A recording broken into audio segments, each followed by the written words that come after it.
Hey guys, no need to fear the blue screen error. We have the solution to get you back on track. Just follow my screen to fix this issue.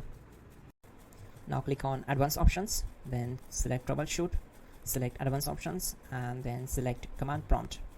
It will open Command Prompt window. Now type chkdsk space /f space /r space c : and hit enter. Then we need to wait for some time to complete the process. Once done, move to the next step. Type c : and hit enter to execute the command. Type cd space c : / and hit enter to execute the command. Type cd space Windows and simply hit enter to execute the command. Then type cd space system32 and hit enter to execute the command. Now execute this command. Type cd space config and simply hit enter.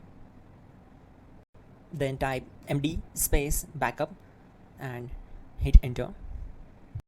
Now type copy ** backup and simply hit enter to execute the command. Now execute the command md space backup1 and simply hit enter. Now type copy ** backup1 and simply hit enter to execute the command. Type in cd space regback and hit enter to execute the command. Then type dir and simply hit enter. Type copy space ** space .. and hit enter.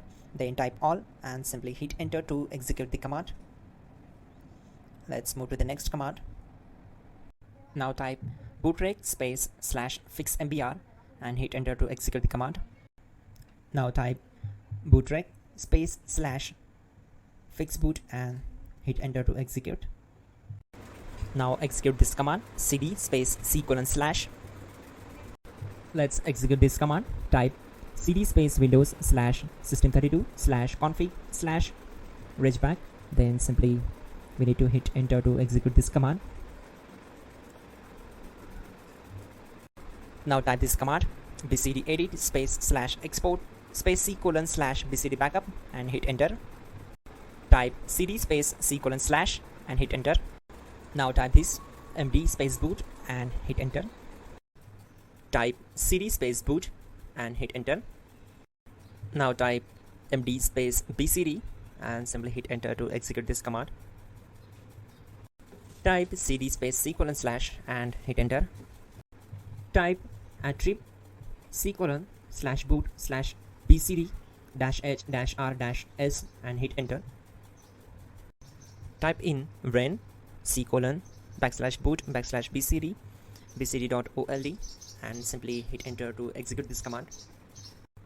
Now type bootrec space /rebuild bcd and simply hit enter.